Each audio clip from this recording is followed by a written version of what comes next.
O sábado na lei do antigo pacto foi estabelecido por causa do homem. Após a cruz, o nosso descanso é Cristo ressuscitado. E disse-lhes: o sábado foi feito por causa do homem, e não o homem por causa do sábado. Marcos 2,27. O termo por causa aqui pode ser compreendido como para benefício. Isto é, o sábado foi instituído como bênção ao ser humano e não como um fardo. Número 1. O contexto da declaração de Jesus.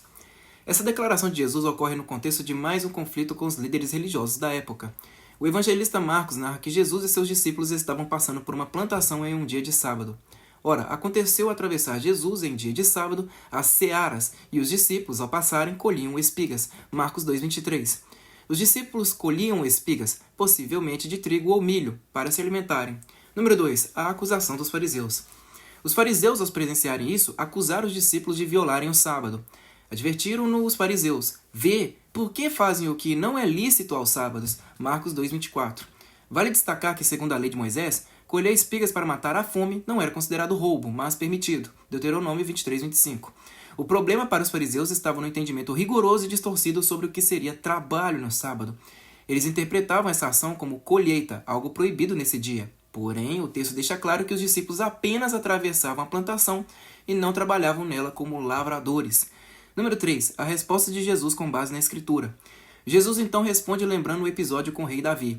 Nunca lestes o que fez Davi quando se viu em necessidade e teve fome, ele e os seus companheiros? Como entrou na casa de Deus, no tempo do sumo sacerdote Abiatar, e comeu os pães da proposição, os quais não é lícito comer, senão aos sacerdotes, e deu também aos que estavam com ele? Marcos 2:25-26, 1 Samuel 21, do 1 ao 6. Davi violou uma norma cerimonial por uma necessidade legítima, fome, e não foi condenado por isso. A lição é clara. Há momentos em que a necessidade humana se sobrepõe a regras cerimoniais. Número 4. A declaração. O sábado foi feito por causa do homem. Jesus conclui com a afirmação: o sábado foi feito por causa do homem e não o homem por causa do sábado. Marcos 2,27. A. Para o benefício humano. O sábado foi estabelecido como um presente de Deus ao homem, um dia de descanso e refrigério e não de opressão. Entretanto, os fariseus haviam deturpado esse propósito, impondo regras adicionais, aproximadamente 39 categorias de proibições que transformavam o descanso em um fardo. B. Contra a idolatria do dia. Ao afirmar que o homem não foi feito por causa do sábado, Jesus denuncia a idolatria legalista. O sábado passou a ser tratado como fim em si mesmo, e não como meio para abençoar. Em situações de necessidade, como fome, cura ou socorro, fazer o bem no sábado não era não apenas permitido, mas coerente com a vontade de Deus. Número 5. O Senhor do sábado, Jesus encerra sua defesa afirmando: de sorte que o Filho do Homem é Senhor também do sábado. Marcos 2,28.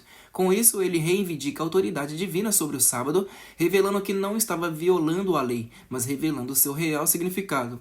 Cristo, sendo o Senhor do sábado, tinha autoridade para interpretá-lo corretamente e inclusive para superá-lo.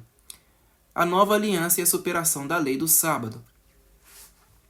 O apóstolo Paulo, dirigindo-se aos gentios, exorta sobre o perigo de voltar aos rudimentos fracos e pobres. Guardais dias e meses e tempos e anos. Temo a vosso respeito, não haja eu trabalhado em vão entre vós. Gálatas 4, 10 e 11.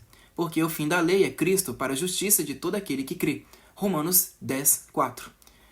A guarda do sábado, como preceito da antiga aliança, foi abolida na cruz de Cristo. Ele cancelou o escrito de dívida que consistia em ordenanças e que nos era contrário, removendo-o inteiramente, encravando-o na cruz. Colossenses 2,14. Assim como está escrito: ora, o ministério da morte, gravado com letras em pedras, foi glorioso. Quanto mais glorioso será o ministério do Espírito? 2 Coríntios 3, 7 e 8. Sacerdotes violavam o sábado sem culpa. Jesus mesmo disse: ou não tendes lido na lei que aos sábados os sacerdotes no templo violam o sábado e ficam sem culpa? Mateus 12, 5. Eles acendiam fogo, cortavam lenha, carregavam água, atividades proibidas no sábado, Êxodo 35, 3. Mas eram isentos de culpa, pois agiam conforme o culto instituído por Deus. Se o sábado fosse um mandamento moral e universal, não poderia ser violado nem mesmo dentro do templo. Isso demonstra o seu caráter cerimonial e transitório. A Igreja Primitiva e o Concílio de Jerusalém. O Concílio de Jerusalém, Atos 15, não exigiu dos gentios a guarda do sábado. As recomendações foram que vos abstenhais das coisas sacrificadas aos ídolos, do sangue, da carne de animais sufocados e da imoralidade sexual. Atos 15, 29. Não há qualquer menção à guarda do sábado como exigência sob a nova aliança. Exemplos bíblicos que rompem com a obrigatoriedade do sábado. Durante o Antigo Testamento, mesmo sob a vigência da lei, Israel marchou em dia de sábado, Números 33, 33. Aliás, Números 33, 3. O tabernáculo foi erguido no sábado, Êxodo 40, 1 e 17. Missões de reconhecimento ocorreram no sábado, Números 13 e 25. Houve batalhas e guerras em sábados, Josué 6, do 12 ao 16, 1 Reis 20, 29. Davi e seus companheiros foram considerados inocentes por atos que violavam o sábado. Mateus 12, do 2 ao 5. Cristo é o nosso descanso. Cristo é o cumprimento do sábado. Vinde a mim todos os que estáis cansados e oprimidos, e eu vos aliviarei. Tomai sobre vós o meu jugo, e encontrareis descanso para as vossas almas. Mateus 11, 28 e 29. Nosso descanso não está em um dia da semana, mas na pessoa do Senhor ressuscitado. Como declara Hebreus, porque nós, os que cremos, entramos no descanso. Hebreus 4, 3. Conclusão? O sábado foi estabelecido como bênção, não como fardo.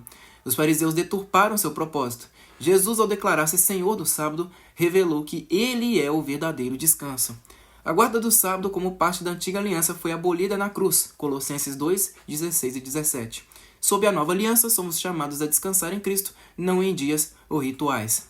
Agora, porém, que conheceis a Deus, ou antes, sendo conhecidos por Deus, como estáis voltando novamente aos rudimentos fracos e pobres, aos quais de novo quereis servir? Gálatas 4, 9.